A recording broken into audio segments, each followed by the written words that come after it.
Hey, this is Teresa Matsura, and you're listening to Uncanny Japan. Consider a true story about a doll that's hair mysteriously grows longer and longer over time. What could be creepier? Well, a whole lot of things actually, but today we're talking about the doll. She's named Okiku and has been a part of Japanese culture since the early 1900s, and she's real. While reading about her urban legend in English, I discovered a whole bunch of quite creative and way out there stories. Things like how dreadfully cursed Okiku was, how she caused death and mayhem all around her, how people would waste away in her presence, and even how in time, this haunted doll took on the same green eyes of the little girl she belonged to. That's a wonderful little ad right there. But this little girl in the story was Japanese, and I'm saying with some confidence that she probably didn't have green eyes. One retelling ends with the dreaded doll, after killing various people, family members, finds her way back to some shop to be sold again to the next unfortunate little girl. None of that's true, by the way. Stories change as they're told. We all know that. But some of these Okiku doll tales have become so westernized that the subtle hair-raising uneasiness I so love about Japan is completely lost, and the story is like Hollywood horror trope-palooza. I'll preface this with there are different Japanese versions of the story too, quite a few actually, but I'll try at least to remain true to the main ones, and hope to show a little of the nuance that gives insight into Japanese culture and a less tired cliché. Would you like to explore the stranger, more obscure corners of Japanese culture? Dig a little deeper into superstitions, curious customs, and all those mysterious creatures that inhabit the land? If so, then this is the podcast for you. Uncanny Japan is where I, author Teresa Matsura, share all the fascinating tidbits I unearth while doing research for my writing. From the bizarre to the ghastly, and everything in between. I hope you enjoy the show.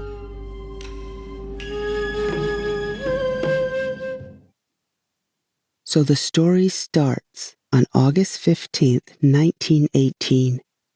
When a 17-year-old boy named Eikichi Suzuki bought a doll at the big Sapporo exhibition. The doll was wearing a kimono and had a short bob haircut called an okappa in Japanese. He got it for his little sister, Kikuko, who was 3 years old. Little Kikuko-chan adored the doll and played with it all the time, even sleeping with it. Her favorite new toy never left her sight. Tragically, though, the little girl caught a bad cold the following year that led to pneumonia, and she passed away. Some versions say it was yellow fever. Either way, she died. In Japan, when cremating a loved one, it's tradition for family members and close friends to put something in the casket, a small memento or item that the deceased person can take with them to the other side, something that might bring them comfort. These are called fukusohin, which is translated as grave goods. Even today, there's a part either before or during the funeral service when close friends and family are invited to add these things to the coffin. Although again, depending on the area of Japan, I'm sure the timing and the practice is different.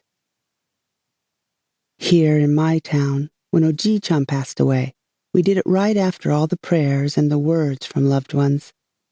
My son Julian wrote and read the eulogy, and as custom when he finished, he returned the handwritten speech to the envelope with Oji-chan's name written on it that he had been carrying it in, and closed it. The funeral director then asked him to be the first one to place it in the coffin, beside Oji-chan's hand, which he did. A funny side note, it was a really moving speech, and Oba-chan, my mother-in-law, or Julian's grandmother, was so impressed that before he could put it in the casket, she asked him, could she have it? To which, even during this very somber, quiet time, every family member there said, no, it's for Oji-chan. It's funny because it really sums up her personality, and being the oldest, no one ever stands up to her. But they did that day. So anyway, right before the cremation, everyone, if they have something, places it next to the body with perhaps a few words. There are some rules, though, as these will be cremated with the body. The items must be flammable and not dangerous.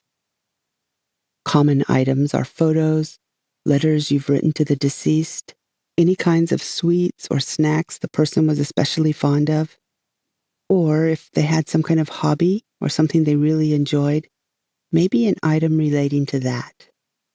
For example, an avid fisherman could have his favorite fishing hat placed in the casket with him. In these rules, quite a few things are not permitted, like anything that can interfere with the cremation. Items made of metal or glass, such as a watch or rings or glasses, aren't allowed since they won't burn up entirely. Or, of course, no matter how much your loved one liked fireworks, exploding items are a big no-no. Anything that can give off poisonous gases when being burned, certain materials, plastics and the like, are also off limits. Now, you can imagine the 4-year-old Kikuko-chan, who simply adored the doll, would have wanted it to go with her to the other side, and surely the family would have wanted to give it to her too. Perhaps in their grief they forgot, and when they realized it was too late, or it could have been that that particular crematory didn't allow it because the materials it was made from. Whatever the reason, it didn't get cremated with the girl. But that was okay, the family thought. They kept her remains in an urn on the family altar, or butsudan, and beside it they placed her favorite doll. So in effect, they were together. Every day the family members prayed at the altar to the memory of dear Kikuko. Only after some months did they notice something strange. The doll, who had originally had a short okappa haircut, straight across, just below the ears, had now hair that reached her shoulders. It was decided that Kikuko's spirit was actually living inside the doll. Q 1938, and Japan entered World War II. Eikichi was conscripted and moved away from Sapporo, way up north. Some stories have the whole family moving to various places. Some have just Eikichi. In this one, everyone moved. But before doing so, they entrusted the little girl's ashes and the doll to a local temple called Mannenji. Why the family didn't take it, I don't know.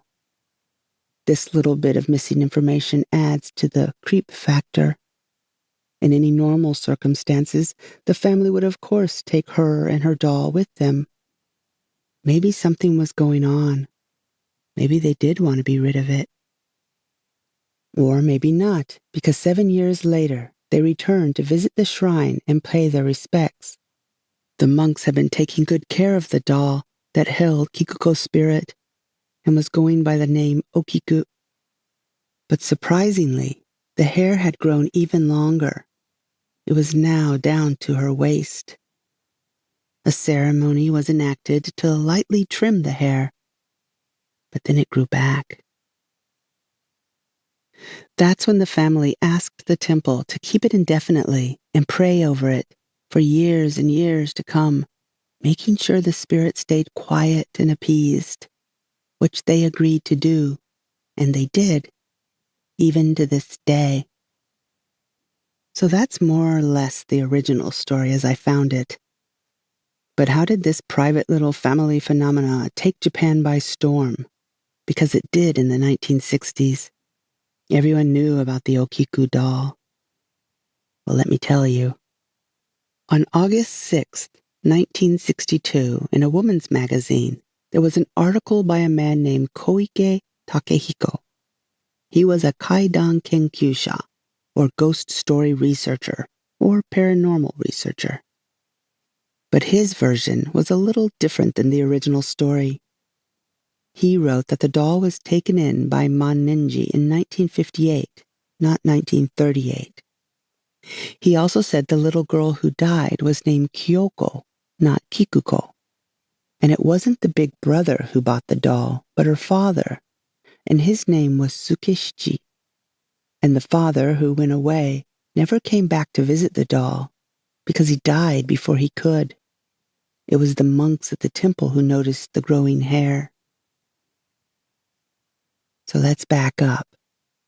The beginning of the story is similar. Tsukishichi buys the doll, gives it to his daughter. She loves it. She dies. Instead of war, though, Tsukishichi goes off to work in the coal mines on the northernmost island of Karafuto, which is now a part of Russia called Sakhalin. Such a job wouldn't let him take his daughter's remains or her doll. So he asked the nearby Manninji temple to hold on to them while he's gone. They basically keep the box the doll came in closed and put it away for safekeeping. Surely they're offering prayers to it and the girl's ashes, though. Anyway, 3 years pass, and Tsukishichi has not been able to return home. Meanwhile, one night at the temple, one of the monks has a very vivid and disturbing dream. Tsukishichi appears beside his futon, and he's soaking wet. He begs the monk to please cut his daughter's hair. Not the doll's, but his daughter's. Remember, in this version of the story, they haven't noticed any hair growing yet. The monk takes this nighttime omen seriously, and since there will be no hair cutting with the urn and ashes, he goes and finds the box where the doll was being kept. When he opens it, he sees that her hair has grown a lot since they first saw it 3 years prior. Another surprise? Tsukishichi died and was never able to return. Did he die just before that dream? Did he die during a storm or a shipwreck? I don't know, but it's alluded as such. It sounds very much like this could have been his last dying wish. And much like that first story, the doll is still in existence, still at the temple in Hokkaido, and it still gets occasional trims because the hair is still growing. The temple, honoring and not wanting to anger the girl's spirit, doesn't allow any scientific or investigative stuff to go on. But even so, in the 70s, someone figured out the theory to the lengthening of locks, and it goes like this. The hair on old dolls in Japan was made by taking a long piece of human hair, folding it in half, and then gluing that part where it's bent into a small hole in the scalp of the doll. So over time it's believed that the glue had dissolved and loosened, and that one folded hair, instead of being equal lengths, began slipping so that one part gets longer and longer, making it look like the doll's hair is growing. So you can breathe a sigh of relief. Okiku isn't a haunted doll after all. Or is it? Everything might not be so easily explained away as that. That theory would make sense, except there are no hairs on the doll that are getting shorter. Also, the doll is almost never touched. In order to have one end of the folded hair pulled longer, you need someone or something pulling on it, but that doesn't happen. And thirdly, I just looked at a recent photo of this very old Okiku Ningyo, and the hair is very much below her waist. Even if the hair was folded when made into an above-the-shoulders bob, when pulled to its maximum length, it wouldn't be that long. It's at least 3 or 4 times longer than it should be, if that theory were true. So there's that. In recent years, there are photos of the doll, and it looks like her mouth opens and closes, depending on the photo. Some have said that they've seen something that looks like teeth in there too.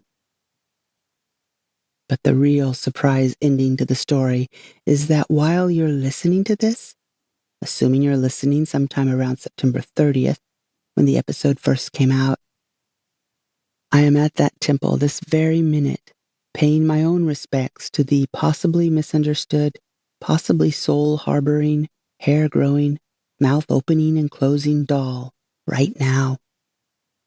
You're not allowed to take photos of her, but I'm sure there's a sign or something outside that I can snap and post on Insta or Blue Sky or Facebook to let you know that I made it there okay. I'm also hoping that I can talk to a monk or someone who's there and get any additional information about her story. Full details of the trip will be on Patreon when I get back, with my soul intact. Knock on wood. Sweet dreams, everyone. Oyasumi nasai. I'll talk to you again in 2 weeks. You've reached the end of the show, and I just want you to know how much we appreciate you listening and supporting us. Any subscribing, reviewing, and gushing to your friends, family, even random strangers really does help keep us going. If you have the means and you want to help a little more and get a little more, we are making extra content over on Patreon, all for only $5 a month. Or if you like to read horror, you might be interested in my Bram Stoker-nominated short story collection, The Carp-Faced Boy and Other Tales. 本当にありがとうございます. Thank you again, and I'll talk to you real soon.